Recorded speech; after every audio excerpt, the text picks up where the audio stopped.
시청자 여러분 안녕하십니까. 오늘 아침 출근길 서울 등 내륙은 비가 모두 그쳤지만 짙은 안개가 낀 곳이 많습니다.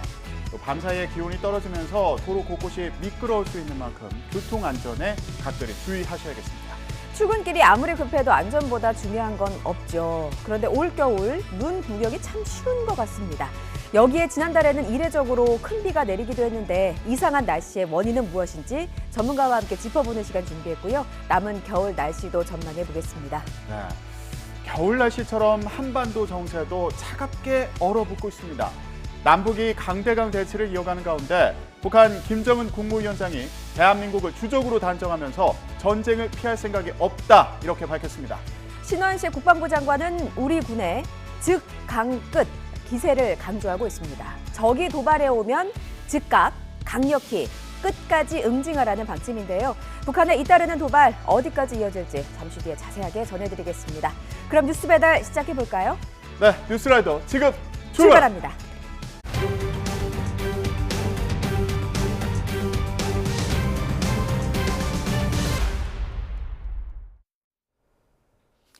뉴스라이더 YTN 정기 여론조사 결과부터 전해드리겠습니다.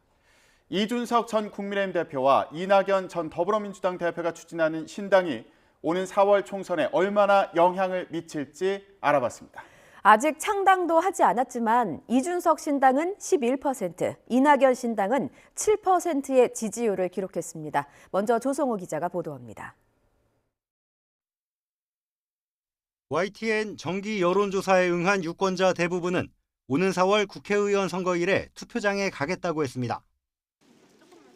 전국 유권자 1,002명에게 어느 정당을 찍을지 물었더니 29%는 국민의힘, 34%는 민주당이라고 답했습니다. 2주 전 조사 때보다 격차가 줄어 오차 범위 안으로 들어왔습니다. 투표할 정당이 없다거나 모른다는 응답자는 30%였습니다. 60대 이상에선 국민의힘, 40, 50대에선 민주당을 찍겠다는 답변이 많았습니다. 국민의힘 출신 이준석, 민주당 출신 이낙연 전 대표가 신당을 창당할 경우 어떻게 달라지는지 알아봤습니다. 이준석 신당은 11%, 이낙연 신당은 7%의 지지를 받았습니다. 국민의힘 24%, 민주당 25%로 양당 구도 때보다 격차가 줄었습니다.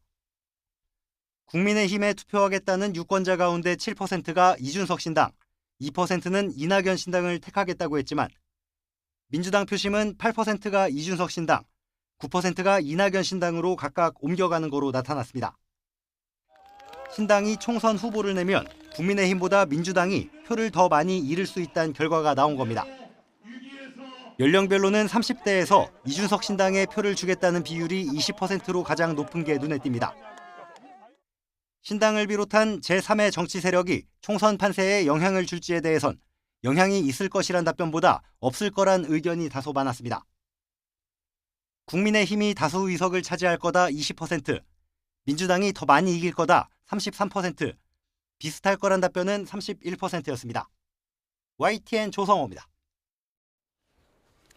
이번 조사에서 국민의힘 한동훈 비상대책위원장이 직무수행을 잘하고 있다는 의견은 46%로 잘못하고 있다는 응답 38%보다 높게 나타났습니다.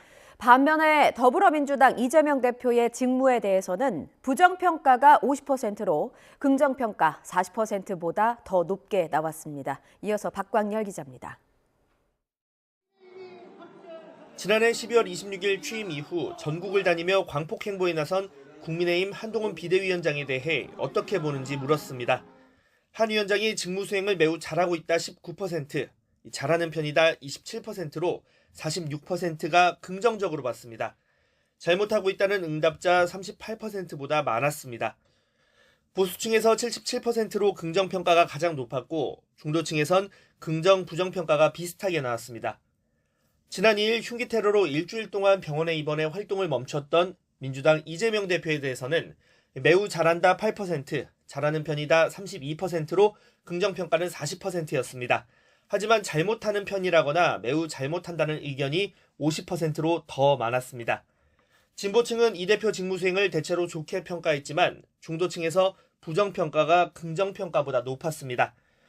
민주당 지지도가 높은 30대만 놓고 봤을 때 48%가 한 위원장을 긍정적으로 평가한 반면 53%는 이 대표에 대해 부정적으로 답했습니다. 3년 뒤 치러지는 차기 대통령 선거 후보로 누가 적합한지 물었더니 이재명 대표와 한동훈 위원장의 양강구도가 뚜렷했습니다. 이 대표 28%, 한 위원장 22%였고 홍준표 대구시장, 이낙연 전 민주당 대표, 오세훈 서울시장, 김동연 경기지사 등이 뒤를 이었습니다. 정당 지지도는 국민의힘이 한 위원장 취임 전보다 소폭 오른 29%로 민주당과 오차범위 차이를 보인 가운데 무당층이 36%로 가장 많았습니다. 윤 대통령 국정 지지도는 30%대 초반에 머물렀지만 부정평가는 지난해 11월 조사 때보다 9%포인트 낮아졌습니다. 윤석열 대통령의 거부권 행사로 이른바 김건희 여사 특검법이 국회 재표결을 남겨놓고 있는 가운데 특검 수사가 필요하다고 보는지 시점은 언제여야 하는지 물었습니다. 51%는 총선 전에 특검 수사가 필요하다. 20%는 총선이 끝난 뒤 해야 한다. 19%는 정치 공세라 필요하지 않다고 봤습니다. 이번 조사는 YTN이 여론조사기관 엠브레인 퍼블릭에 의뢰해 지난 7일부터 이틀 동안 전국 만 18세 이상 유권자 1,002명을 대상으로 전화면접 방식으로 진행됐습니다. 오차 범위는 95% 신뢰 수준의 플러스 마이너스 3%포인트이고 자세한 내용은 중앙선거 여론조사 심의위원회 홈페이지를 참조하면 됩니다. YTN 박광렬입니다. 이태원 참사의 진상을 규명하고 책임 소재를 밝히기 위한 이태원 참사 특별법이 야당 단독으로 국회 본회의를 통과했습니다. 여당은 특별조사위원회를 만드는 건 재난을 정쟁화하려는 거라며 표결에 불참했습니다. 강민경 기자가 보도합니다. 유족들이 방청석에서 지켜보는 가운데 이태원 특별법이 참사 2년여 만에 본회의 안건으로 올라갔습니다. 여야 협상이 끝내 결렬되면서 야당 단독으로 표결이 진행됐습니다.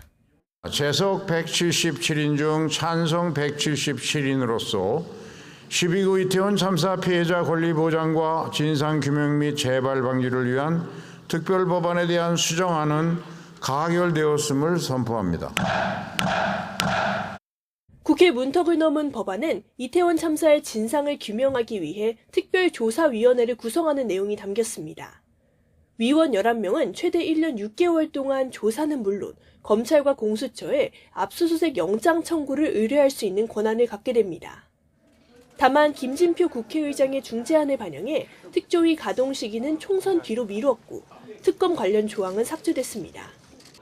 민주당은 원인 규명과 책임자 처벌이 제대로 이루어지지 않았다며 이제라도 유족의 목소리에 귀를 기울여야 한다고 날을 세웠습니다. 과거 우리 세월호 참사 때와 같이 특조위 자체를 무력화시키기 위한 여러 가지 수정제안을 반복적으로 제안하면서 결국 협상이 결렬될 수밖에 없는 상황으로 간 거에 대해서 매우 유감스럽습니다. 투표에 불참한 국민의힘은 야당이 재난을 정쟁화하려 한다고 강하게 반발했습니다. 특조위 구성은 국민을 갈라치려는 의도라며 지금 중요한 건 피해자 지원과 재발 방지라고 맞섰습니다. 사회적 갈등을 증폭시키기 위한 정략적인 의도가 깔린 이태원 특별법을 단독으로 통과시킨 것은 대한민국의 안전이 아니라 정쟁과 갈등을 선택한 것이나 다름없습니다. 윤석열 대통령에게 거부권 행사를 건의하는 방법도 있지만 비판 여론을 고려해 일단은 특조위 세부 구성 방안 등을 놓고 야당과 대화를 좀 더 시도하려는 분위기입니다. 하지만 핵심 사안에 대한 입장차가 워낙 큰 데다 쌍특검법 재표결 시점을 둘러싼 신경전까지 이어지고 있어서 여야가 접점을 찾기는 쉽지 않아 보입니다. YTN 강민경입니다. 대통령실은 이태원 참사 특별법이 여야 합의 없이 또다시 일방적으로 강행 처리된 것에 대해 유감스럽다고 밝혔습니다. 대통령실은 이태원 특별법이 국회 본회의를 통과한 이후 출입 기자단에 대변인실 명의로 이같이 공지했습니다. 그러면서 법안이 정부로 이송되면 당과 관련 부처의 의견을 종합해 입장을 말씀드리겠다고 덧붙였습니다. 이태원 참사 진상규명특별법이 국회 본회의 문턱을 넘으면서 유족들은 안도의 한숨을 내쉬었습니다. 하지만 당장 제2요구권이 행사될 가능성부터 진상규명이 제대로 될 수 있을지에 대한 우려까지 유족들의 걱정은 여전합니다. 김태원 기자입니다. 눈을 감고 두 손을 가지런히 모은 여성이 끝내 울음을 터뜨립니다. 이태원 참사 특별법이 국회 본회의를 통과하자 이태원 희생자 유족의 감정이 격해진 겁니다. 끝내 여당이 거부하면서 민주당 단독으로 처리한 특별법이지만 유족들은 진상규명에 첫 발을 뗐다는 점에서 의미가 크다고 말했습니다. 우리 아이들이 간절히 자신들의 억울함을 밝혀주기를 간절히 원하고 있었습니다. 우리는 이제 그 첫걸음을 떼려고 합니다. 하지만 대통령의 제2요구권 행사로 물거품이 될까 우려하는 마음은 여전합니다. 이태원 참사 진상규명 특별법 즉각 공포하라! 특별조사위원회는 수사권과 기소권은 없지만 고발이나 감사요구 등을 통해서 법적, 행정적 책임을 물을 수는 있습니다. 앞서 경찰이 무혐의로 결론 내린 이상민 행정안전부 장관이나 윤익은 경찰청장이 다시 수사 대상에 오를 가능성도 있습니다. 또 159명이 숨진 사회적 재난에서 국가 대응 체계에 구조적 문제는 없었는지 등도 직권 조사가 이뤄질 것으로 보입니다. 비슷한 시도는 지난 세월호 참사 특별조사위원회에서도 이루어졌습니다. 하지만 당시 개인 책임을 조사하는 데 무게가 쏠리면서 참사 원인을 둘러싼 의혹이나 재난 대응의 구조적 문제를 밝혀내는 데는 미흡했다는 지적도 있었습니다. 성격이 비슷한 만큼 이번 특별조사위원회도 유사한 문제가 반복될 수 있다는 우려가 나오는 이유입니다. 특별법은 어려움 끝에 통과됐지만 무상 가능성부터 조사 과정에 대한 우려까지 진상규명까지 갈 길은 여전히 쉽지 않아 보입니다. YTN 김태원입니다. 더불어민주당 이재명 대표를 습격한 피의자의 신상을 경찰이 공개하지 않기로 했습니다. 범행의 중대성과 국민의 알 권리 등을 고려하더라도 공개 대상이 아니라고 판단한 겁니다. 경찰은 오늘 범행 동기와 배후 여부를 포함한 수사 결과를 발표할 예정입니다. 보도에 차상은 기자입니다. 이재명 대표를 습격한 피의자 김모 씨에 대한 신상공개위원회가 시작된 시각은 오후 2시. 1시간 20분 만에 신상공개위는 얼굴과 이름 등 김 씨의 신상을 공개하지 않기로 결정했습니다.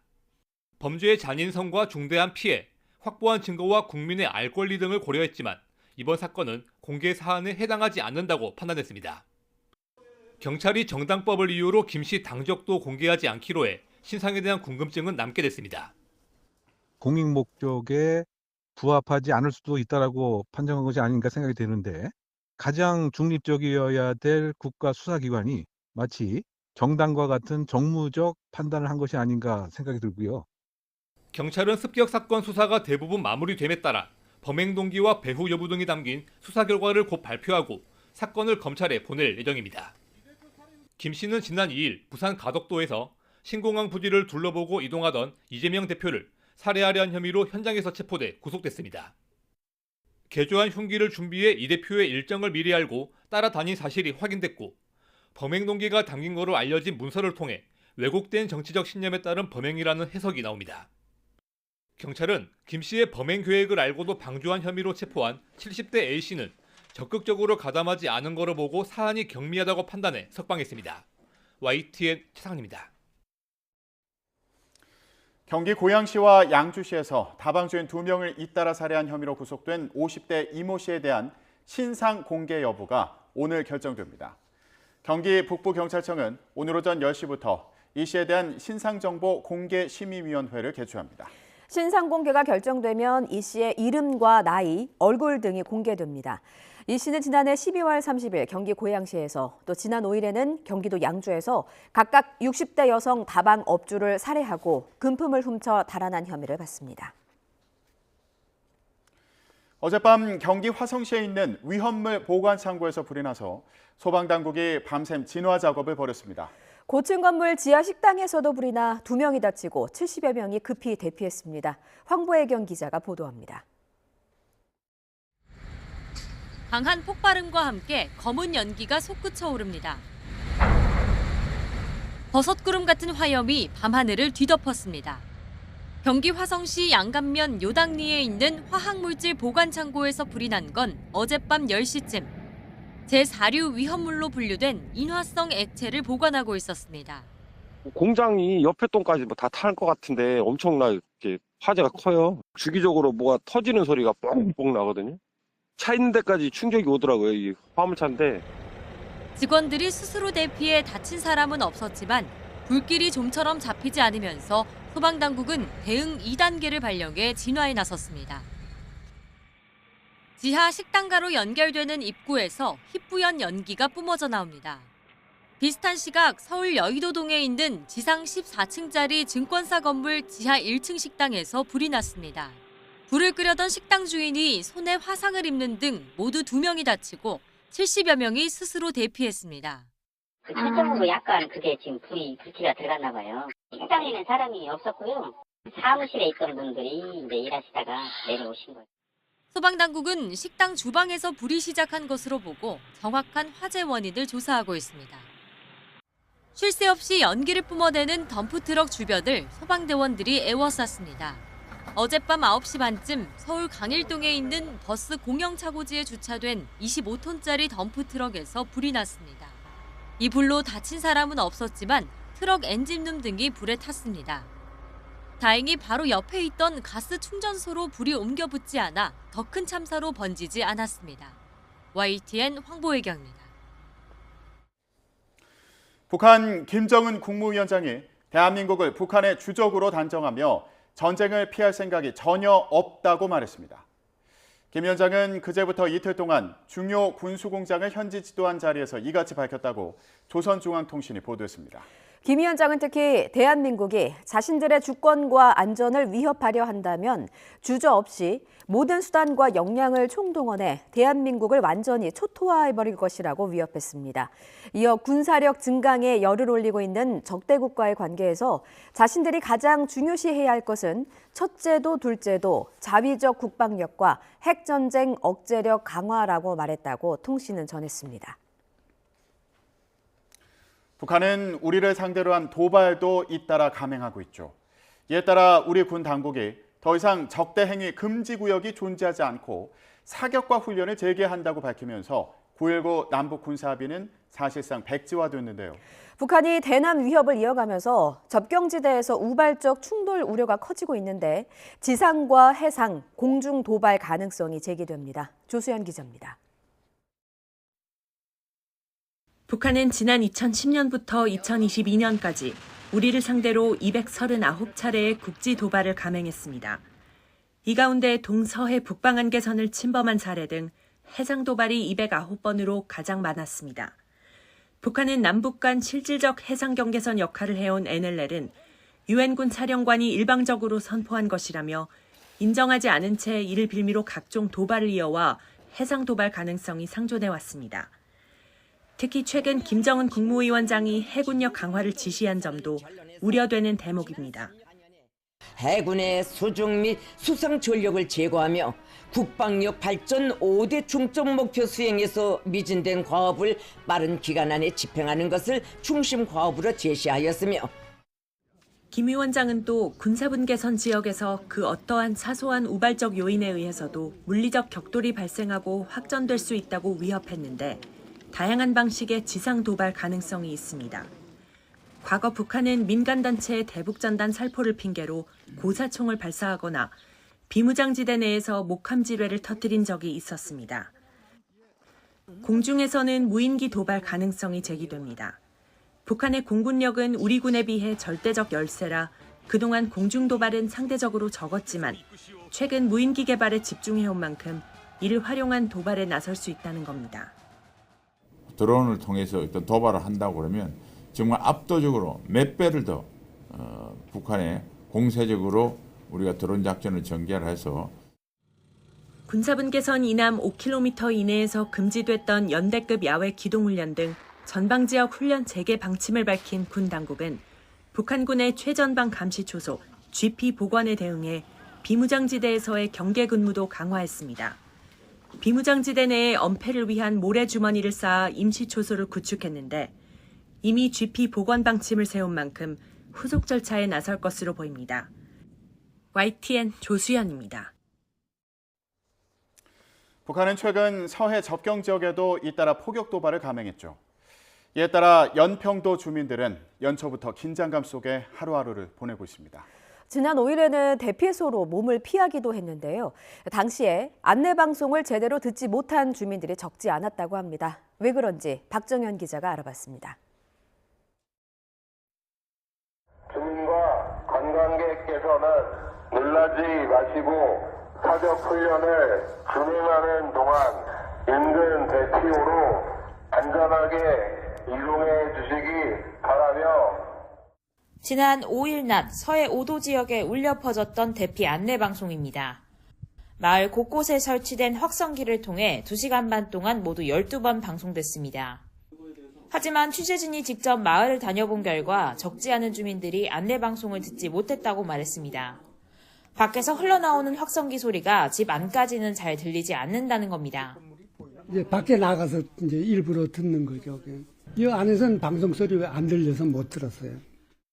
방송에 하는 소리를 들리는데 뭐라고 하는지 뜻을 알아들을 수가 없어.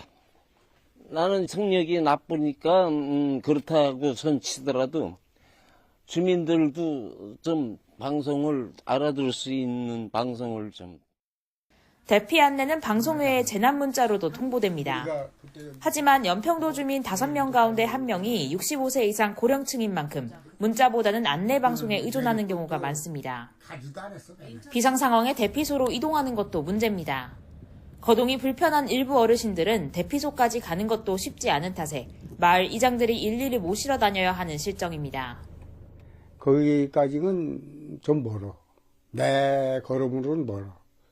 그래도 이 사람 저 사람 다 같이 갔으니까 같이 갈 수 있었지. 연이은 폭격으로 접경 지역 긴장감이 고조되는 가운데 제때 안전히 대피할 수 있도록 경보 시스템 점검이 필요해 보입니다. YTN 박정현입니다.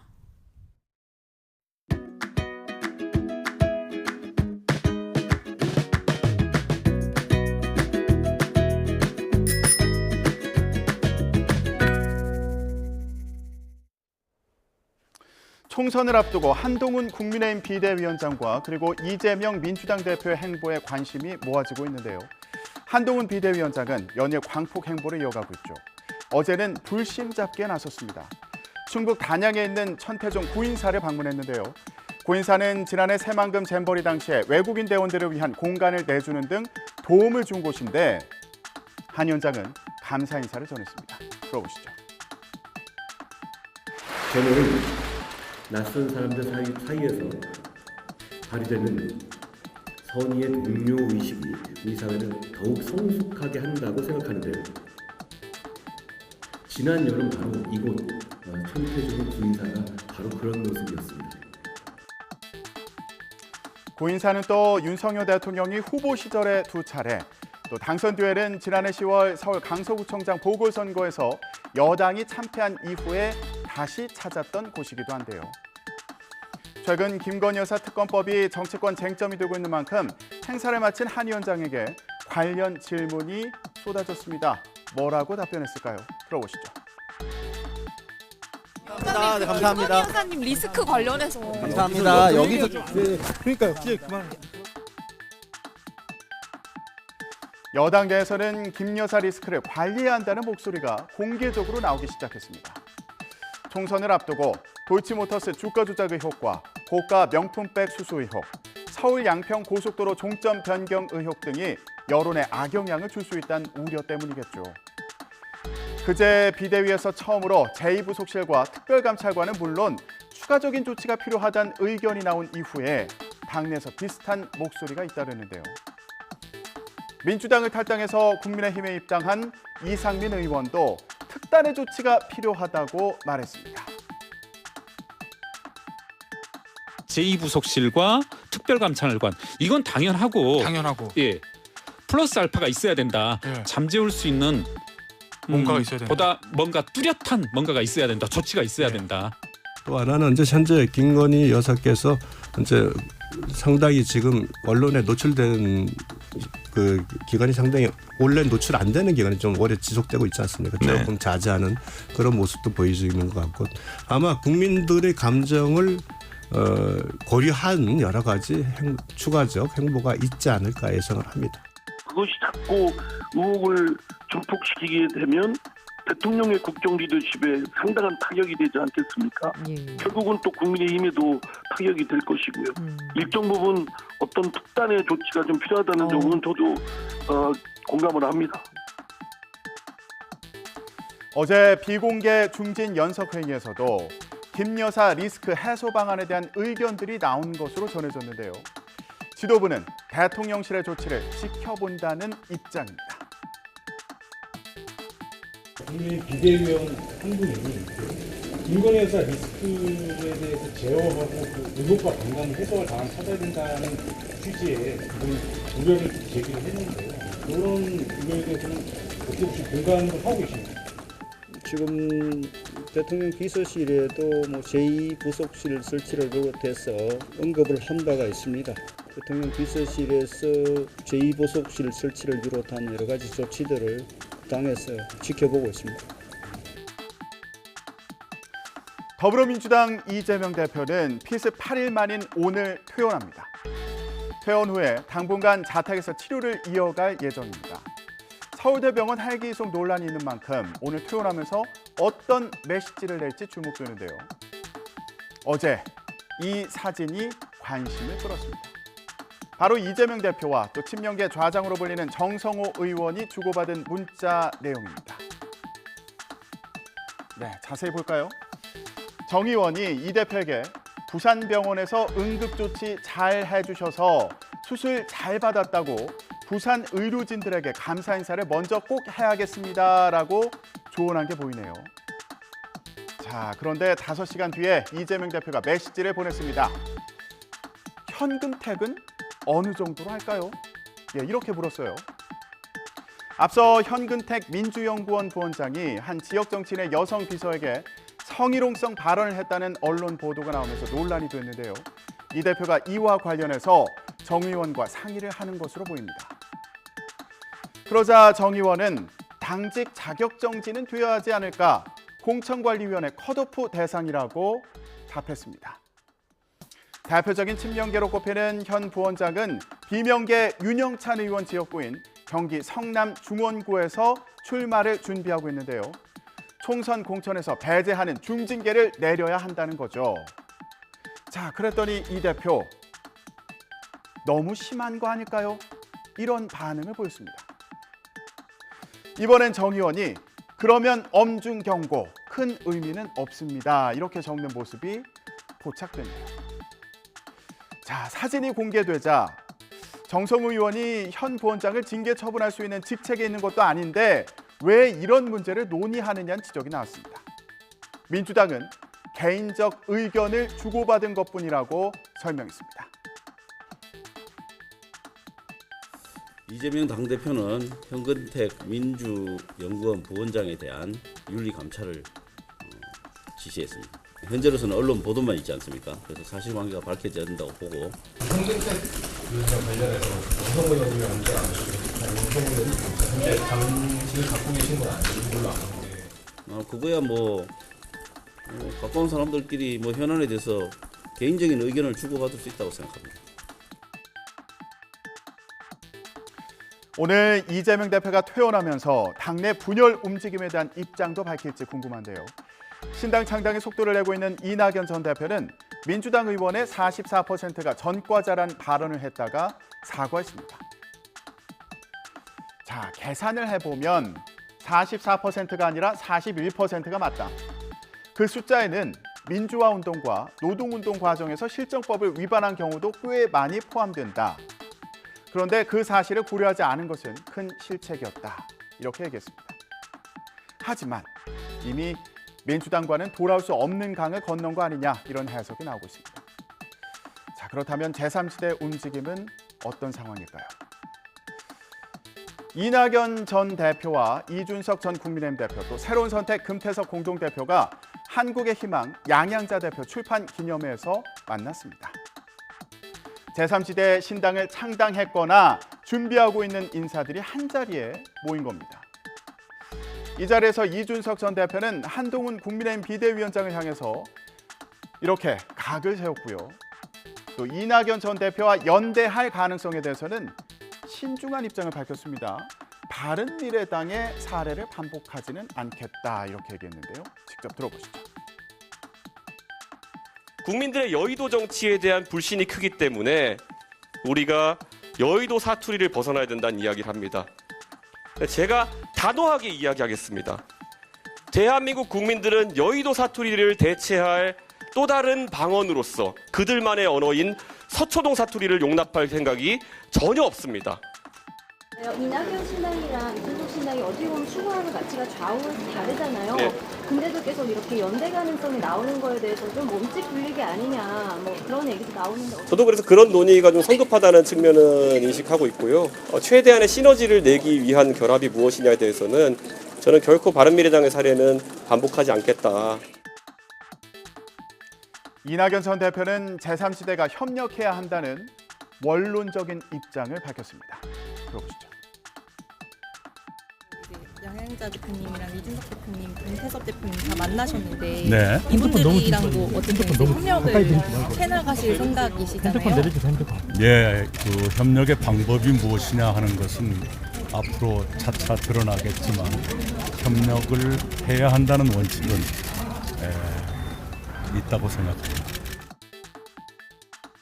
그런데 이 두 사람 저기 보시는 것처럼 민주당 조홍천 의원 출판 기념회에도 나란히 참석했네요. 조홍천 의원 등 비명계 의원들의 모임이죠. 원칙과 상식은 오늘 민주당 탈당을 예고한 상황인데요. 이낙연 신당에 합류할 가능성이 높아 보입니다. 대표님 신당에 좀 합류하시겠다 이런 의사를 좀 밝히신 걸까요? 협력하게 될 것입니다. 네. 이제 그거는 우리 의원들하고 좀 얘기를 해야죠. 좀 시작을. 근데 어쨌든 뭐 의미 있도록 할 겁니다. 네. 네. 가장 의미 있는 거. 네, 비명계 의원들의 탈당에 이어서 그 다음 날에는 이낙연 전 대표의 탈당도 예고된 상태죠. 제3지대 움직임에 선거 구도가 요동칠 것으로 보입니다. 지금까지 전국 브리핑이었습니다.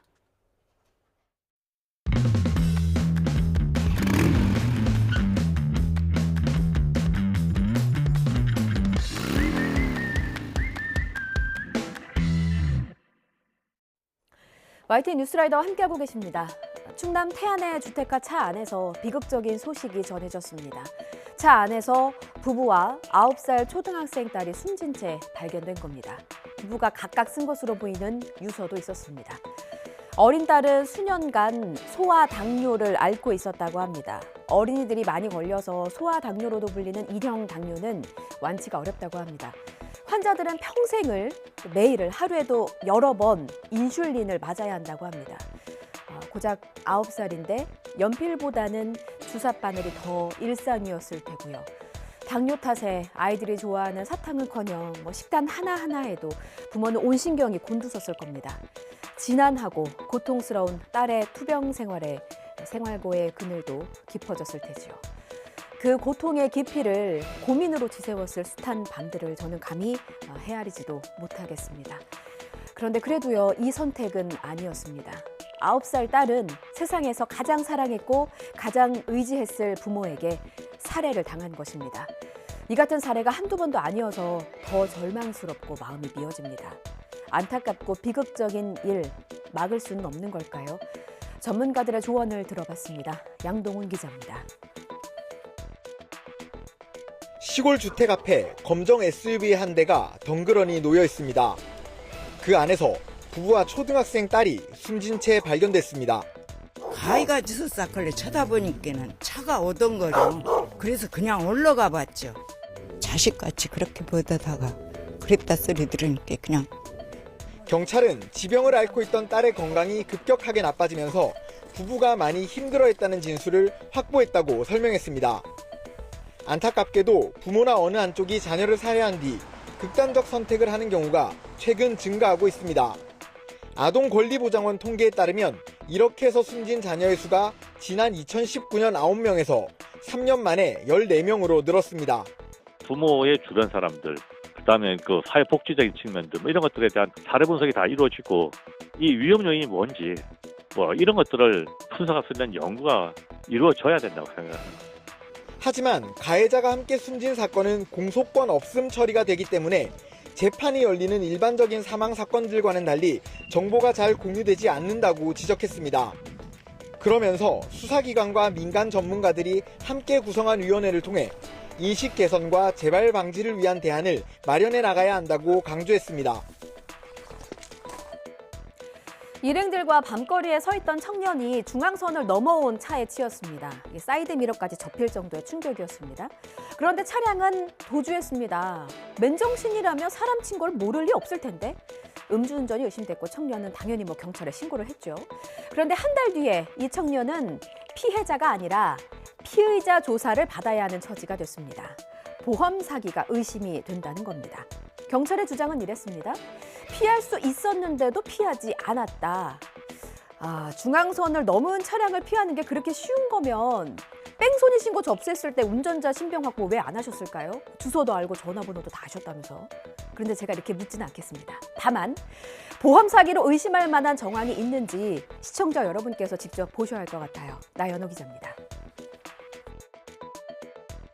지난해 11월 11일 밤 11시가 넘은 시각 광주 옛도심의 술집거리.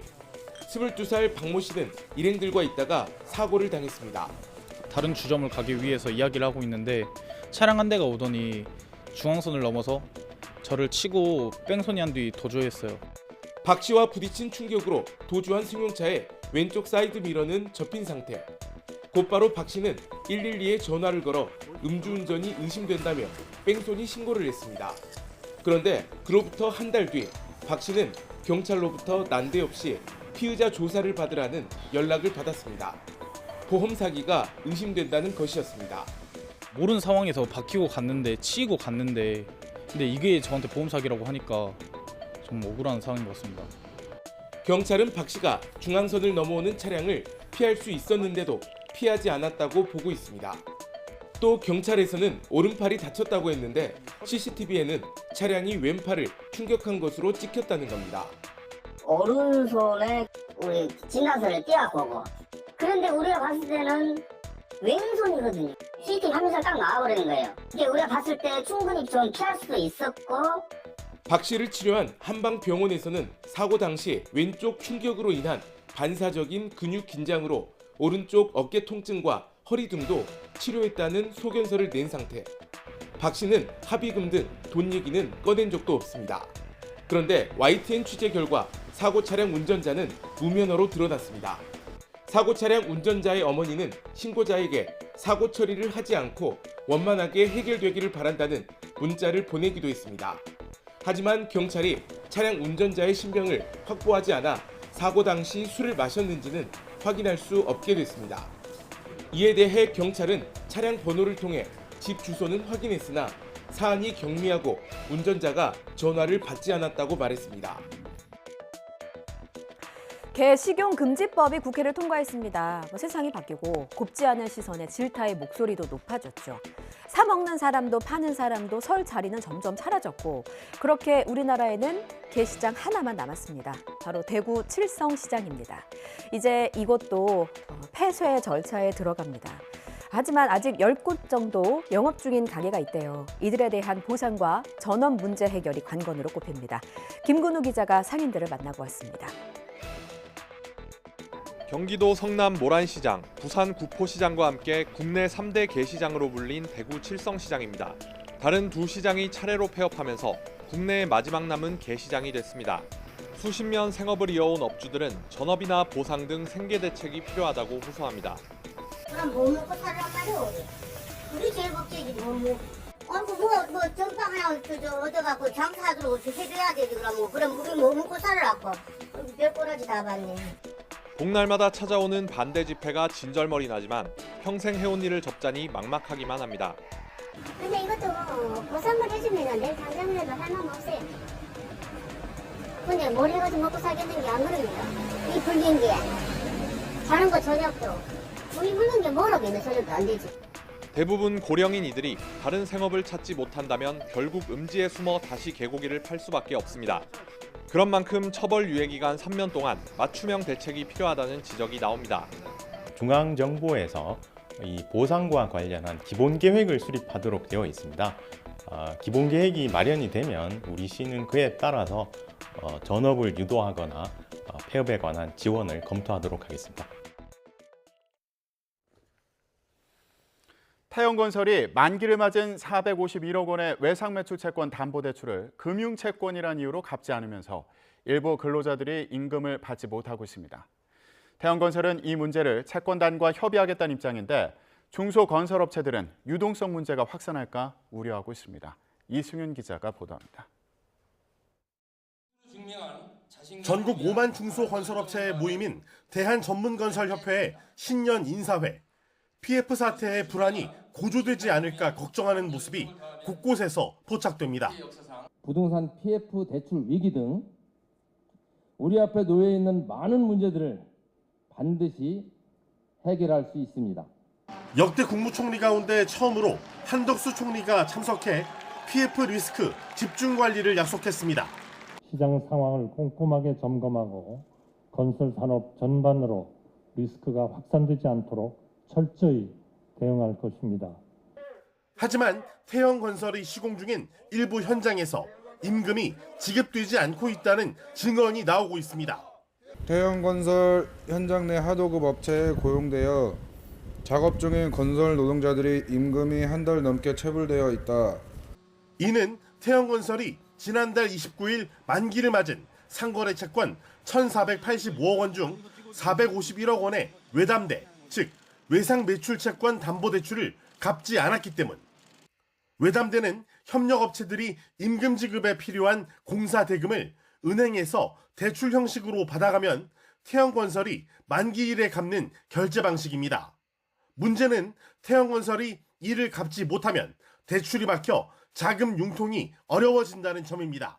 협력사의 신용을 담보로 해서 지급을 받고 할인을 하다 보니 이런 부분이 발행자가 이 부분을 막지 못했을 때는 저희가 할인을 해서 쓴 우리 협력사들이 그 피해를 고스란히 안게 되는 그런 결과라고 보시면 될 것 같습니다. 태영건설은 외담대는 협력사가 은행에서 할인받은 어음이라 우선 갚을 상거래 채권이 아닌 금융채권이라는 입장입니다. 금융당국이 이를 질책하자 태영 측은 채권단이 동의해주면 외담대를 결제하겠다고 밝혔습니다. 태영건설 유동성 위기의 후폭풍이 하도급 업체를 넘어 가장 약한 고리인 현장의 근로자에게까지 번질 우려가 있는 만큼 중소 건설 업체들은 긴장의 끈을 좀처럼 놓지 못하고 있습니다. YTN 이승윤입니다. 태영건설 워크아웃과 관련해 태영그룹이 필요하면 지주사와 SBS 주식까지 담보로 제공하겠다며 진전된 자구안을 내놨습니다. 채권단이 신뢰 회복의 출발점이라고 긍정적으로 평가하면서 오는 11일 워크아웃 개시에도 청신호가 켜졌습니다. 윤혜리 기자가 보도합니다. 태영건설 워크아웃 개시 여부를 결정할 채권단 회의를 이틀 앞두고 윤세영 태영그룹 창업회장이 직접 설명에 나섰습니다. 필요하면 지주사와 SBS 지분을 담보로 제공하겠다며 진전된 자구안을 내놨습니다. 만약 그래도 부족할 경우에는 지주회사인 TY홀딩스와 SBS 주식도 담보로 해서 태영건설을 꼭 살려내겠습니다. 자구안 미이행 논란에 워크아웃이 무산될 위기에 몰리자 강한 회생 의지를 보인 겁니다. 다만 구체적인 시기를 확정하진 않았습니다. 오는 4월 워크아웃이 개시된 이후 기존 자구안으로도 유동성 문제가 해결되지 않을 경우라는 전제 조건을 달았습니다. 태영그룹이 금융당국과 채권단의 요구에 한 발 물러나는 모양새를 취하면서 워크아웃 협상은 급물살을 타게 됐습니다. 채권단은 계열주와 태영그룹이 시장 신뢰를 회복할 수 있는 첫 출발점이라며 긍정적으로 평가했습니다. 단 약속한 자구 계획 중에 단 하나라도 지켜지지 않는다면 워크아웃 절차는 중단될 수 있다고 경고했습니다. 금융당국은 진정성 있는 자구 노력을 전제로 지주사의 연대 보증 채무 유예 등 폭넓은 지원을 약속했습니다. 채무자 측의 회사를 살리려는 의지가 확인될 경우에는 기업 개선을 위해 불가피하다면 채무자의 직접 채무뿐만 아니라 직간접 채무 및 이해관계자에 대한 지원 등도 폭넓게 고려하는 것이 워크아웃의 본래 취지에 부합한다고 생각합니다. 산업은행은 주요 채권단을 다시 소집해 추가 자구안에 대한 의견을 수렴하고 워크아웃 개시 여부를 논의할 계획입니다. 태영 측이 추가 자구안 발표를 통해 채권단과 어느 정도 이견을 좁힌 만큼 오는 11일 워크아웃 개시 가능성은 한층 더 높아진 것으로 보입니다. YTN 윤혜리입니다. 산업은행이 오늘 태영건설 주요 채권단을 다시 소집합니다. 산업은행은 오늘 오전 5대 은행과 기업은행 등 주요 채권자들을 서울 여의도 산업은행으로 불러서 앞서 태영그룹이 발표한 추가 자구안과 관련해 주요 채권자 회의를 진행하기로 했습니다.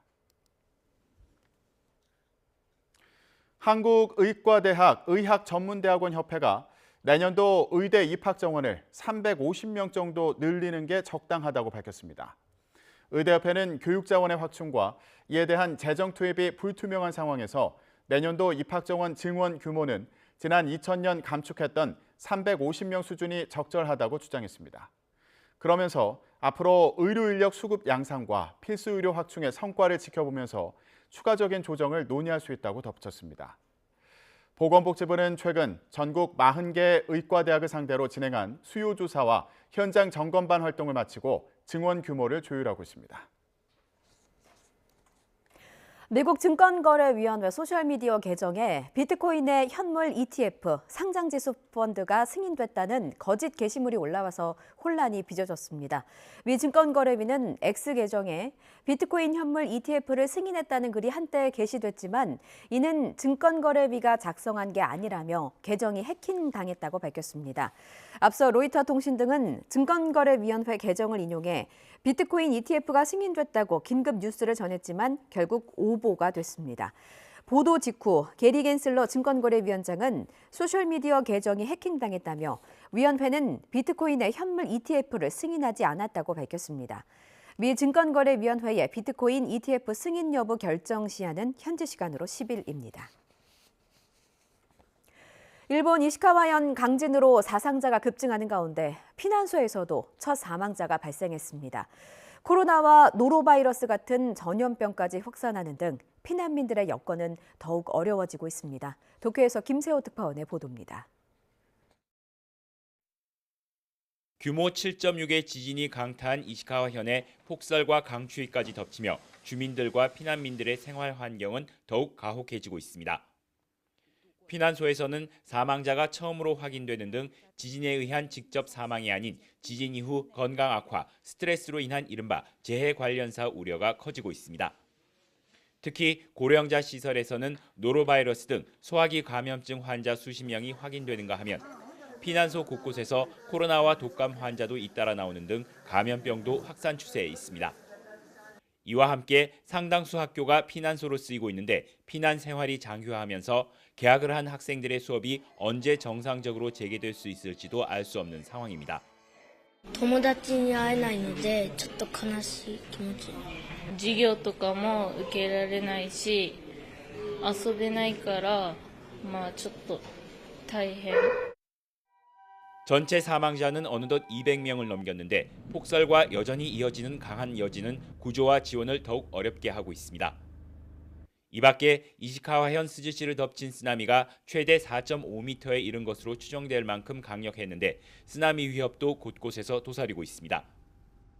일본 정부는 이번 지진 피해 지원을 위해 47억 3,790억 엔을 투입하기로 한 가운데 기시다 후미오 총리는 이번 주말 피해 지역을 처음으로 방문해 피해 실태를 살필 계획입니다. 도쿄에서 YTN 김세호입니다. 작년 한 해 지구 평균 기온이 역사상 가장 높았던 것으로 확인됐습니다. 유럽연합 EU의 기후변화 감시기구인 코페르니쿠스 기후변화연구소는 작년 지구 평균 기온이 14.98도씨로 산업화 이전인 1850년에서 1900년보다 약 1.48도씨 더 높았다고 밝혔습니다. 작년 평균 기온은 직전 최고치였던 2016년보다 0.17도씩 높았습니다. 기후변화연구소는 올해 평균 기온이 더 높아질 수 있다고 경고했습니다. 특히 올해 1월에서 2월을 기준으로 직전 12개월간 평균 기온이 산업화 이전보다 1.5도씨 이상 올라갈 가능성이 있다고 전망했습니다. 어제부터 오늘까지 많은 눈이 내릴 것으로 예보되면서 걱정한 분들 많으시죠. 다행히 전국의 눈과 비는 대부분 잦아들었습니다. 그런데 유독 올겨울에 눈비 소식이 잦다는 생각 들지 않으시나요? 또 포근했다 추웠다 기온도 종잡을 수 없죠. 그 이유가 뭔지 궁금한데요. 반기성 K웨더 예보센터장과 얘기하는 시간 마련했습니다. 네, 센터장님 안녕하세요. 네, 안녕하세요. 네, 올겨울에 유달리 센터장님과 인터뷰를 자주 하게 되는 것 같습니다. 예, 자 그만큼 날씨 관련 소식이 많이 전해지고 있는데 전국에 큰 눈이 예보됐었는데 밤사이에 눈이 얼마나 온 겁니까? 가장 많이 온 게 제주도의 삼각봉이 7.5cm, 그다음에 충북의 괴산이 5.9cm, 충주가 5.6cm, 그리고 서울이 2.7cm가 내렸죠.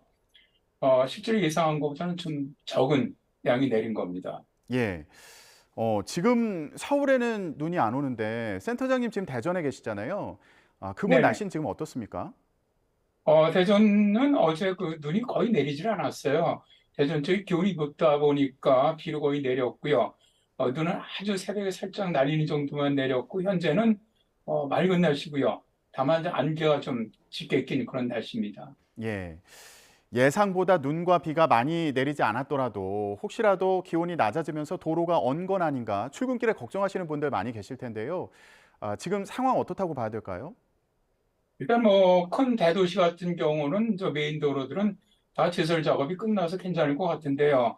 다만 이제 이면도로 특히 저 지방의 국도 같은 곳, 그러니까 이번 같은 경우는 지금 충북 내륙 쪽이 가장 눈이 많이 내렸는데 이 지역의 국도 같은 경우는 아직 그 제설 작업이 이루어지지 않아서 상당히 그 교통에 문제가 되고 있다고 생각을 합니다. 따라서 이제 운전하시는 분들은 특별히 눈이 내린 곳에서는 좀 서행을 하시고 특별히 교통 안전을 각별히 좀 주의하셨으면 좋겠네요. 예. 자, 시청자 여러분들 그러면 오늘은 날씨가 어떨까? 이거 참 궁금하실 텐데 어떻게 전망하고 계십니까? 오늘은 이제 기압골이 예상보다 좀 빨리 빠져나갔습니다. 그래서 수도권, 강원, 영서, 충청, 그다음에 전북 지역은 좀 맑은 날씨 보이고요. 그다음에 이제 경북의 그 서부 지역, 전남 지역 이 지역으로는 저 구름만 좀 다소 지나는 날씨. 비가 오는 지역은 이제 제주와 강원, 영동 남부 지역, 그다음에 경북 그 동해안 지역, 부울경 지역입니다. 그래서 이제 제주 지역은 오늘 이제 비가 내릴 거로 보고 있고요. 한 5에서 10mm 정도. 그다음에 이제 강원 남부, 그다음에 경북 그 북부 동해안 지역은 한 1에서 3cm 정도, 비료는 한 5mm 전후, 부울경 지역 쪽 비로 한 5에서 10mm 정도 예상을 하고 있습니다. 예. 오늘도 전국적으로 비나 눈이 오는 곳이 있군요. 자, 그런데 최근에 날씨를 보면요. 서울에 큰 눈이 좀 자주 오는 것 같아요. 네, 그렇죠. 올해가 굉장히 지금 눈비가 많이 내리고 있습니다. 1973년 공식적인 관측한 이래로 보면은 재작년 가장 눈이 적게 내렸던 거에 비해서는 거의 한 12배 정도, 작년보다 한 7배 정도 지금 눈비가 많이 내리고 있는데요. 이렇게 눈비가 많이 내리는 가장 큰 원인은 기압계가 굉장히 빨리 저기압이 아주 자주 이동하고 있기 때문에 그렇습니다. 또 여기에다가 이제 올해 지금 엘니뇨거든요. 엘니뇨다 보니까 실제로 그 엘니뇨에는 눈비가 많이 내린 그런 특징이 있고요.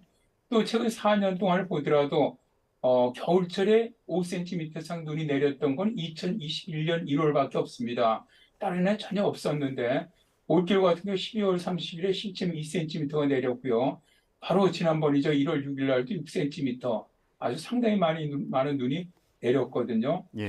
그래서 이러한 그 어떻게 보면 좀 이상적인 눈이 많이 내리는 원인은 상당히 많은 수증기가 공급되고 있기 때문이다, 그렇게 보고 있습니다. 예. 지금 말씀 들어보면 서울에 이례적으로 큰 눈이 좀 예년에 비해서 자주 내리고 있고 또 전국적으로 눈뿐만 아니라 비도 올 겨울에 자주 내리고 있는 그런 상황인데 그 원인 중에 하나로 엘니뇨의 영향이 있다 이렇게 말씀을 해주셨습니다. 어떤 영향을 미치는 겁니까? 일단 이제 엘니뇨가 발생을 하면 통계적으로 봐도요. 지금까지 1972년 이후에 엘니뇨가 총 18번 겨울철에 발생을 했는데 그중에 11번의 겨울이 눈비가 더 많았습니다. 그러니까 통계적으로도 엘니뇨 때 좀 많이 내리고요. 두 번째 이제 엘니뇨가 발생을 하게 되면은 서태평양 쪽에 그 대류 활동이 좀 작아지면서 이 파가 이동을 해와서 일본 남부 쪽으로 고기압성 순환을 만들게 되면은 우리나라 쪽은 남서기류가 유입이 되면서 저기압이 아주 자주 통과하는 이런 특징을 보이고요.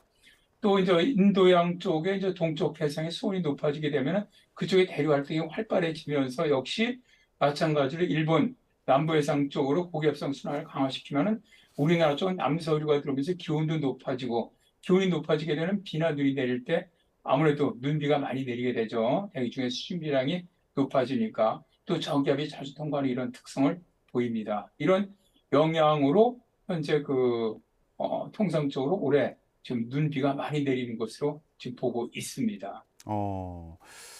주기상 2월이 되면은 엘니뇨가 최고조에 이를 거다 이런 얘기가 있더라고요. 예, 그러면 어떻게 되는 겁니까? 일단 뭐 현재 슈퍼 엘니뇨죠. 현재 이제 동태평양 해수 온도가 0.5도 이상 5달 이상 지속되면은 이제 엘니뇨가 시작되었다라고 얘기를 하는데 현재는 2도 이상 높습니다. 그러면 2도 이상 높을 경우 슈퍼 엘니뇨거든요.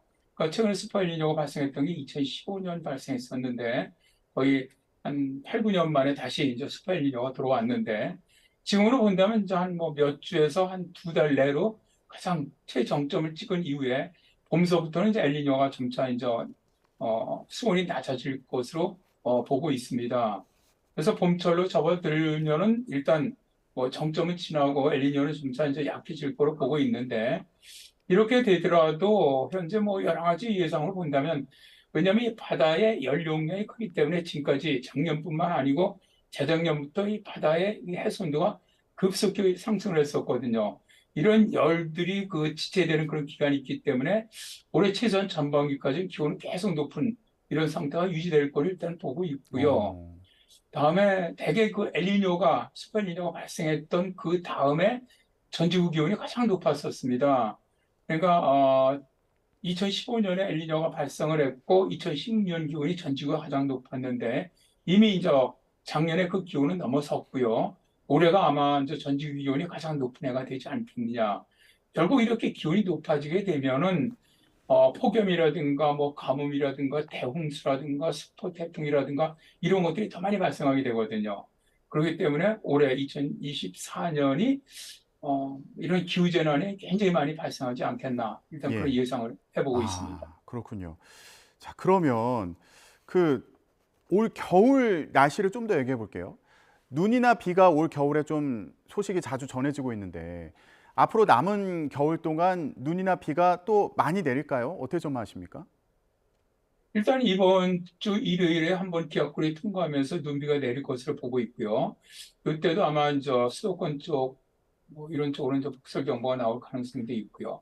다음에 이제 다음 주에 수요일, 목요일, 다음에 토요일 정도 다시 한번 기압골이 통과를 합니다. 근데 문제는요, 이런 기압골이 통과를 할 때 기온이 얼마나 낮으냐 높으냐에 따라서 이제 눈으로 내리느냐 비로 내리냐는 문제는 있는데 다만 강수량 어쨌든 이 강수량은 상당히 많은 그런 패턴이 유지될 거로 보고 있고요. 남은 겨울 2월까지도 몇 차례 정도는 이런 폭설 어떤 이런 특보가 발령되는 이런 경우가 발생할 것으로 이렇게 예상을 하고 있습니다. 네. 그러면 올 겨울 남은 겨울 동안 기온은 전반적으로 높게 유지될 거다 이렇게 전망하시는 겁니까? 그렇죠. 엘니뇨가 있는 해는 대개 이제 겨울 기온은 높습니다. 상대적으로 좀 높은데 일단 뭐 1월 기온은 원래 기상청 예보는 평년과 비슷하다. 2월은 평년보다 다소 높다 이렇게 예상을 했는데 거의 뭐 평년보다 약간 높은 이런 현상이 될 것으로 보고 있고요. 자, 이제 뭐 이번 주도 지금 큰 추위 없이 일단 뭐 다음 주 월요일만 기온 약간 떨어지고 다음 주 말까지도 거의 평년보다 기온이 높을 거로 보고 있거든요. 근데 이제 문제는 뭐냐면 이렇게 기온이 높다가도 급격하게 북쪽에서 한파가 내려오면 기온이 뚝 떨어지는 이런 현상이 발생하고 있다는 거거든요. 그러니까 기온이 어떻게 보면 이러한 진폭, 기온의 변화의 진폭이 아주 큰 이런 현상이 올해 지금 전 세계적으로 나타나고 있고요. 우리나라도 올겨울에 몇 차례는 그런 현상이 나타나지 않겠나 이렇게 예상을 합니다. 예, 센터장님께서 올해는 이상기후의 해다 이런 취지로 좀 말씀을 해주셨는데 이게 전 세계적인 현상이지 않습니까? 그런데 지금 잠깐 설명을 해주셨는데 이게 북극 폭발 때문이다 이런 얘기가 있더라고요. 이게 어떤 현상입니까? 북극 폭발이라는 것은 북극에 있는 차원 공기가 아주 작은 지역으로 급속하게 쏟아져 내려오는 이런 형태, 그 아크틱 브레스트라고 부르는데요. 이게 이제 대개 발생한 원인은 그 제트 기류가 사행을 하면서 깊게 내려오는데 내려오는 폭이 좁을 경우입니다. 그러면 그 좁은 쪽으로 아주 깊게 한파가 쭉 내려오는 건데요. 지난주에 그 북유럽 쪽으로 아주 강하게 이런 그 아크틱 브레스트, 그러니까 북극 폭발이 내려왔었죠. 그래서 뭐 거의 스웨덴이라든가 핀란드 같은 경우 40도, 영하 40도 이하로 떨어지면서 엄청난 기록을 다 깼죠. 뭐 모스크바 같은 경우도 평년 기온보다 거의 15도에서 20도 정도 낮았고요. 이렇게 이제 제트기류가 급격히 내려오는 지역으로는 한파가 내려오는데 그 주변으로는 이제 그렇게 되면은 저기압이 발달합니다. 그러다 보니까 지난주부터 이번 주 초까지 이 프랑스라든가 독일이라든가 이탈리아라든가 남부 유럽 쪽이죠. 그리스라든가 발칸반도 쪽으로 엄청난 지금 폭우가 내리고 있거든요. 근데 이런 현상이 지금 그 유럽 쪽만 있는 게 아니고요. 현재 지구 쪽의 북반구를 보면은 이렇게 아크틱 브레스트, 그러니까 북극 폭발이 내려오고 있는 지역이 유럽과 미국 쪽에 두 군데가 있습니다. 미국도 지금 미국의 중부 쪽으로 내려왔던 이 북극 아주 강한 북극 폭발 이런 것이 지금 동부 쪽으로 옮겨왔거든요. 그래서 지금 미국 기상청은 한 900만 명에게 북극 폭발, 여기에 동반되는 게 브리자드, 폭설이라든가 한파라든가 강풍 이런 것들이 동반됩니다. 그래서 경보를 내렸고 또 미국의 북동부 지역은 30cm 이상의 폭설도 예상을 하고 있고요.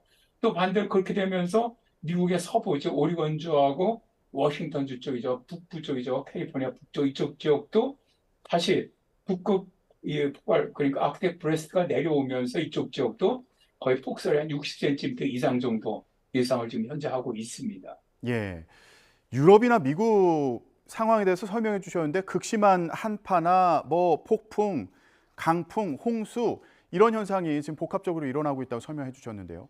우리나라도 그 북극 폭발의 영향으로 이 정도의 이상 기후가 나타날 가능성도 있습니까? 예, 북극 폭발로 제트기류가 내려올 때는 어느 지역으로, 세계 어느 지역으로 내려와도 뭐 그건 이상할 게 아닙니다. 그러니까 우리나라 같은 경우도 만일 지금 예를 들어서 북유럽에 내려오는 그런 아크틱 브레스트라든가 지금 미국 쪽에 내려오는 이런 한파 같은 것이 우리나라도 내려올 가능성이 있는 것이죠. 그게 뭐냐면 아주 이 제트기류가 급격히 사용을 하면서 급격하게 북극의 한계 침투해 내려오면 우리나라 쪽으로 우리나라도 아주 극단적인 한파가 올 가능성이 있습니다. 뭐 그건 가능성이 있다는 것이고요. 아직 뭐 오겠다 이거는 아직은 모르지만 이러한 그 기후 변화가 발생을 하면 이런 극단적인 현상이 더 자주 발생을 하거든요. 기온의 진폭도 더 커지게 되고 그래서 어쨌든 뭐 겨울에 한파가 몇 차례는 더 올 거는 보이는데 이 정도의 한파가 올지는 뭐 예측은 아직은 좀 어렵습니다. 예, 그래서 그럴까요? 원래 겨울철에 사만사온이라고 그러는데 이제는 11온 구한이다 뭐 이런 말도 있더라고요. 이런 영향일까요? 어떻게 보십니까?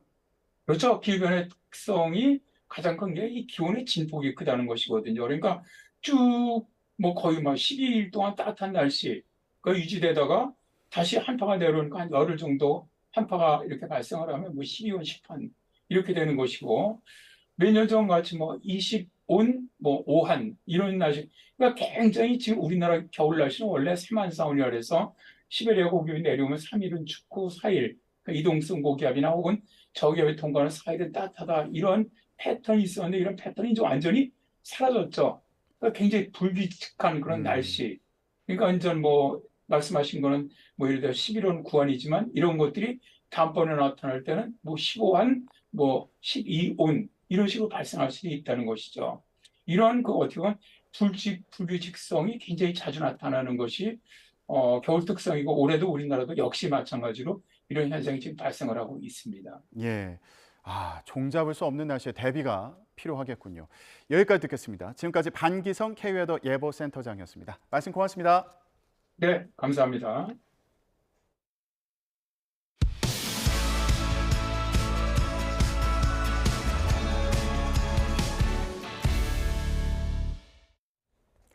유명 학원 강사가 낸 모의고사와 수능 시험에 같은 영어 지문이 실려서 논란이 된 가운데 해당 지문이 EBS 교재에도 실릴 예정이었던 정황이 드러났습니다. 교육부는 긴급 점검회의를 열고 EBS 교재 집필과 수능 문항 출제 과정을 더욱 엄정하게 관리하겠다고 밝혔습니다. 신지원 기자입니다. 유명 학원 강사 A씨의 사설 모의고사에 출제된 지문이 똑같이 나왔던 2023학년도 수능 영어 영역 23번 문항. 문제 유형은 다르지만 국내 출판된 적 없는 외국 서적에 똑같은 단락이 출제돼 판박이 논란이 불거졌습니다. 그런데 같은 해 EBS 교재 감수본에도 같은 서적에 똑같은 단락이 실렸던 것으로 확인돼 감사원이 조사에 나섰습니다. 수능 직후 문제 유출 논란이 불거지면서 최종 출판본에는 빠졌지만 감사원은 EBS 교재 감수본에 해당 지문이 포함된 과정을 들여다보고 있습니다.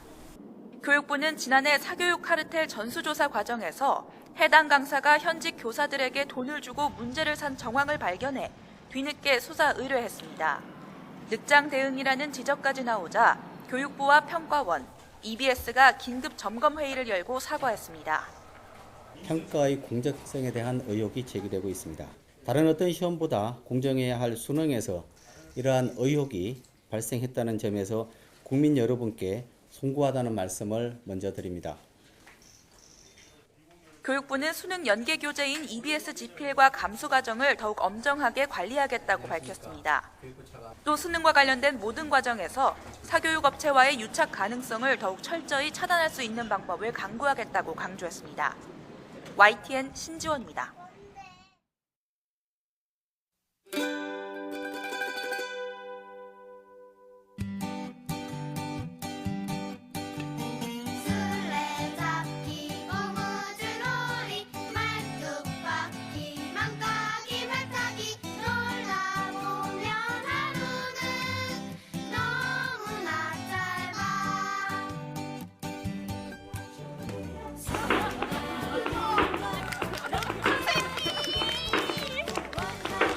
가만히 있으면 내가 이름 얘기해줄게. 가만히 가 있어.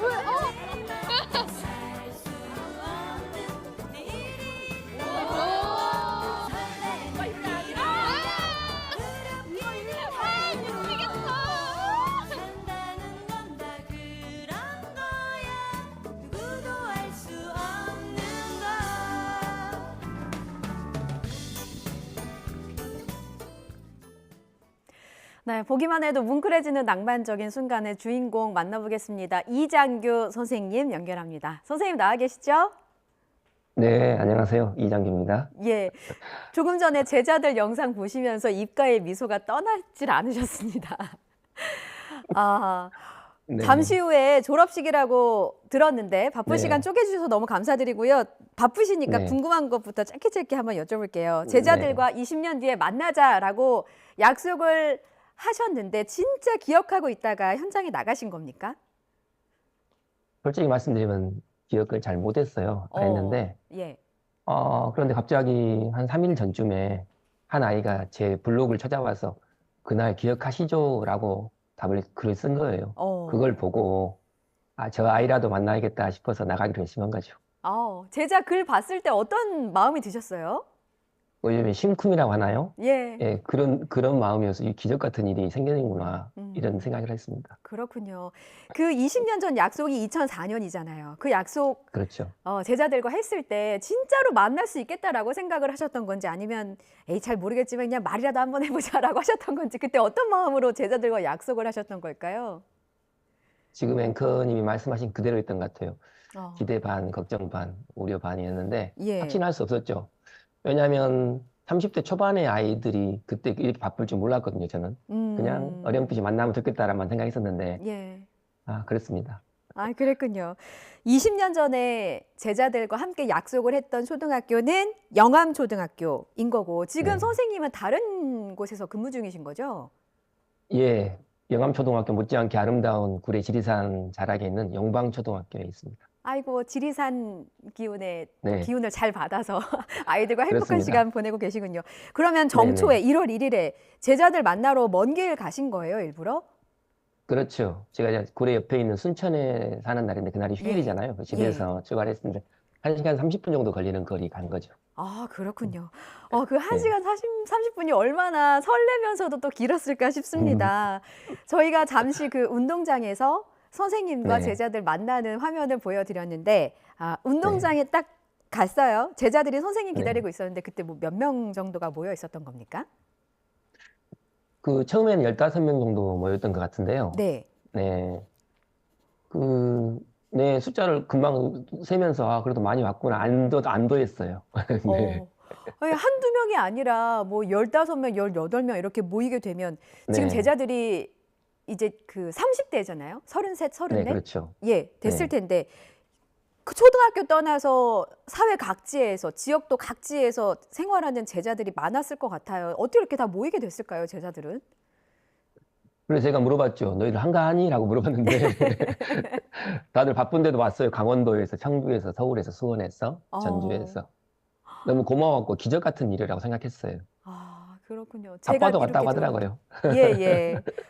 제자들이 선생님 짱구쌤이라고 부르던데 별명에 비하인드 네. 스토리가 있습니까? 일단 짱구머리입니다. 뒤에 보시지만 짱구머리고. 저도 짱구입니다. 네, 그리고 이름이 장규죠. 초등학교 아이들은 그 라임을 보고 이름을 별명을 정하죠. 장규, 짱구 이렇게. 그래서 예. 자연스럽게 짱구쌤이 됐어요.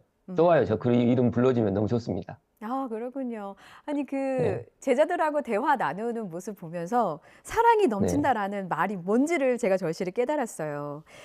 20년이란 시간이 흘러서 그 어리고 앳되던 제자들을 어엿한 성인이 된 모습으로 딱 마주하셨는데, 20년의 세월이 좀 느껴지시던가요? 어떤 감정이 드셨는지 궁금합니다. 일단은 첫 번째는 저는 그냥 이름을 빨리 부르고 싶었어요. 이름을 불러주는 게 좋겠다 싶었는데, 예. 그런데 이름이 잘 모르는 아이들이 탁 처음부터 나타나서 당황했는데, 가만히 생각해 보니까 또 아이들 도움을 받으니까 기억이 나더라고요. 그날 결과적으로 3명의 이름을 못 불러줬고 나머지는 다 불러줬는데, 예. 놀랍도록 비슷했어요. 그때와. 시간이 지날수록 예. 너무 같았고, 너무 변하지 않아서 안 보였어요. 좋았습니다. 아, 그렇군요. 아니, 네. 제 생각에 저 초등학교 때 생각해 보면 뭐 지금 뭐 화장도 하고 뭐 머리 염색도 네. 하고 남자친구들 같은 경우는 뭐 양복도 입고 나타나고 뭔가 의젓한 느낌이 있었을 것 같은데 또 그때 어린 시절에 그 장난스러운 마음들, 얼굴들이 그대로 좀 남아 있었군요. 감추려고 노력을 많이 했지만 다 들켰어요, 저한테. 역시 선생님이십니다. 네, 금방 알겠더라고요. 예. 특히 전날 목소리는 절대 변하지 않습니다. 목소리는 안 변하던가요? 네, 전화 받으면 얼굴 보는 것보다 더 금방 알 수 있어요. 아, 그렇군요. 네, 네네. 저희 은사님도 아마 이러시지 않을까라는 생각도 한번 그러시죠. 해봅니다. 네, 그렇습니다. 제자들 만나기 전날 밤 뭐 졸업 앨범도 보고 뭐 네. 어깨동무라고 이제 그 문집처럼 보였는데 뭐 그런 것도 찾아보고 무슨 일을 하셨는지 궁금해요. 전날 밤에. 전날 밤은 그냥 20년 전 6학년 2반 영암초 교실로 갔다라고 생각해요. 내내 그 생각만 했어요. 예. 그 아이들 책 읽어보고 사진 보고 이름 외우고 그때 장래 희망들 다시 한번 되새겨보고 어떻게 변했을까 궁금해하고 그러다가 잠을 거의 못 잤던 것 같아요. 설레는 마음에 보냈던 것 같습니다. 제자들이 장래 희망대로 살고 있던가요? 거의 장래 희망대로 살진 않았어요. 그게 그런데 저는 뭐 그렇더라도 관계없었어요. 왜냐하면 제 바램과 아이들 바램은 맞아떨어졌는데 살아 있었잖아요, 다들. 잘 살고 있었잖아요. 네, 어떻게든. 네. 바람이라고 그랬어요. 말씀하셨는데 20년 전에 네. 제자들과 어떤 약속을 하셨던 거예요? 아까 화면 처음에도 나오지만 2가지 약속했죠. 20년 뒤에 만나자. 예. 그때까지는 살아 있어야 돼. 살아 있으면 좋은 날 올 거야. 이렇게 생각했죠. 그 약속을 했던 것 같아요. 네. 뭔가 살아있어야 한다라는 메시지가 굉장히 좀 뭉클하게 다가옵니다. 요즘 세태와 좀 무관하지 않은 것 같기도 하고요. 네.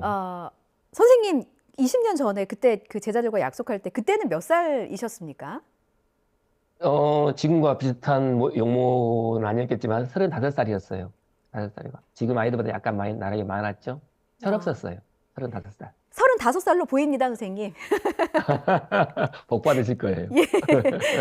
당시 35이면 지금 제자들의 나이와 네. 좀 비슷하잖아요. 네네네. 예, 그렇죠. 20년 전에 내 나이가 된 제자들을 봤을 때는 또 어떠셨는지도 그 느낌도 좀 궁금해요. 너무 변하지 않았으면 좋겠다라는 바람도 있었고, 네. 또 멋지게 자랐으면 좋겠다라는 바람이 두 가지가 있었겠잖아요. 예. 근데 그 두 가지 다 충족했었어요. 처음 만났을 때는 많이 변한 것 같았고, 너무 잘 성장해서 고마웠는데, 예. 시간이 지날수록 계속 그 전과 변하지 않는 모습이 남아있는 거예요. 안도했다고 말씀드렸죠. 예. 그 두 가지가 있었, 그런 건 기적이라고 하나요? 기적 같은 일이었어요. 그렇군요. 예, 그렇습니다. 지금 선생님 그 화면 옆으로 제자들이 청첩장 나눠주는 모습도 나가고 있어요. 예, 그 꼬꼬마가 커가지고 결혼도 한다고 청첩장 받으셨어요? 예, 저한테 제일 먼저 주길래, 예. 너무 좋았죠. 이런 좋은 날, 한 달 뒤에 결혼한다고 하니까 너무 좋았는데, 또 마침 또, 스토리를 만들려고 하는지 여러 장 가져와서 친구들 나눠주더라고요. 너무 좋아 보였어요. 예. 아유, 결혼식장이 더 빛나겠습니다. 그렇죠. 저도 예, 축하 멀리서라도 좀 보내겠습니다. 네. 그런데 혹시 이 제자들이랑만 약속하신 거예요? 아니면 다른 제자들이랑도 뭐 1월 1일에 뭐 10년 뒤, 20년 뒤에 만나자 이런 약속을 또 하셨던 거예요? 네, 그래서 제가 그 약속 확인해 보려고 집에 가서 그 전에 발행했던 문집을 한번 다 살펴봤어요. 30년 네. 동안 발행했던 것을. 그런데 불행인지 다행인지 딱 3번 약속했더라고요. 그러니까 몇 년 전에 한번 제가 실패한 적이 있어요. 갔는데 안 예. 나타난 적이 있어서 이게 막 쉽지 않은 일이구나 생각했었고 이번이 2번째였어요. 2번째는 성공한 거죠. 예. 그리고 3년 뒤 2027년 1월 1일 날 이 영암초 운동장에서 지금 만났던 아이들의 3년 후배들을 또 제가 만나기로 약속했더라고요. 그래서 기다리고 있는 중입니다. 지금 기다리고 있습니다. 그렇군요. 2027년 1월 1일에 저도 방송을 예. 하고 있으면 그 소식을 좀 꼭 전하고 싶습니다, 선생님. 예, 그러면 좋겠네요. 예. 저희가 선생님을 인터뷰한다는 소문이 또 어떻게 났는지 마침 YTN 제보에 이런 사진이 들어왔어요. 10년 전에 선생님과 맞습니다. 만났다고 네, 영암 당시에 덕진초등학교 만났던 사진을 아이들. 제보해 주셨더라고요. 맞습니다. 지금 사진 나가고 있는데 맞습니다. 기억하세요? 그렇죠. 영암 덕진초등학교라고 한 곳입니다. 덕진초등학교. 영암 그때 초등학교. 학급생이 네, 맞습니다. 12명뿐이었다고. 맞습니다. 예. 네. 저 아이들인 거. 나는 안 저기 제보가 불렀지? 들어왔지 뭐예요, 선생님. 그랬어요? 예. 어떤 친구들이었는지 소개를 좀 해주세요. 전라도에 있는 작은 학교 아이들은 다 순수한 아이들이죠. 때묻지 않은 빛나는 청춘들이었죠. 하지만 넉넉한 가정이었다고 생각하지 않았어요. 하지만 다들 꿈을 가졌고 그리고 순수했고 저를 사랑해줬죠. 좋은 아이들이었어요. 네. 선생님 지금 울컥하신 것 같아요. 저희가 사전에 그러지 말씀을 않습니다. 안 드렸어요. 깜짝 이벤트로 준비를 해서. 그러니까요. 놀랐습니다. 저런 게 있어서. 예. 선생님 눈시울이 붉어지니까 저도 같이 덩달아 붉어지고 있습니다. 네. 당시에 학급생이 12명뿐이었던 덕진 초등학교 졸업생 성인 되면 술 사준다고 약속하셔서 찾아가서 또 술을 얻어 먹었나 봅니다. 이 제자들과도 행복한 시간 보내셨으리라 믿어요. 그 영상에서 앞서 저희가 보내드린 영상에서 타임 캡슐을 찾는다는 그 화면이 있었거든요. 그래서 어떤 학생은 삽도 갖고 오고 그랬더라고요. 20년 그랬죠. 전에 묻은 건데 이거 찾으셨어요? 해피엔딩은 아니었고요. 찾지 못했죠. 네. 그러니까 그 묻었던 곳을 가보니까 예. 이게 이미 다른 구조물이 들어섰더라고요. 그래서 포크레인 같은 장비가 필요했어요. 근데 그러기는 힘들었고 해서 다음번으로 남겨뒀어요. 좀 더 아련하잖아요. 남겨뒀으니까. 그럼요. 그리고 타임캡슐은 가슴 속에 살아 있는 거니까. 네. 맞습니다. 그렇습니다. 이미 개봉됐어요. 마음속에서. 예, 맞습니다. 예. 만남을 약속했던 20년 뭐 서로 의미 있게 살아갈 힘을 주었던 것 같고, 그리고 선생님과 말씀을 나눠보니까 선생님이 얼마나 좋은 선생님이었을지, 좋은 스승이었을지가 느껴지고, 제자들도 얼마나 해맑고 따뜻한 아이들이었을지도 느껴집니다. 이 방송 나가고 나면 또 3년 뒤에 제자들 만나야 되고 선생님 보고 있을지도 몰라요. 방송 통해서 선생님을 기억하는 제자들에게 한 말씀 해주신다면 어떤 말씀 하시겠습니까? 전라도 촌 아이들을 456명 가르쳤어요. 456명 아이들에게 영상 편지 하나 보낼까요?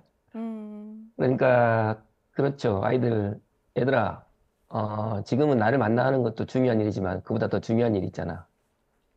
자기 일 열심히 해야지. 건강한 개인이 돼야지. 그래서 만나야지. 나는 늘 준비되어 있고 응원하고 있고 늘 그 자리에서 기다릴게.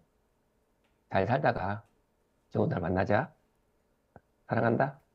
네, 제가 그 제자분들의 마음의 소리가 들리는 듯해서 선생님 저희도 사랑합니다라고 말씀을 전하고 싶고요. 잠시 후 9시 반에 졸업식 하신다고 해서 이제 보내드려야 될 것 같습니다. 오늘도 제자들에게, 세상을 향해 나가는 제자들에게 좋은 말씀 해주시길 바라고요.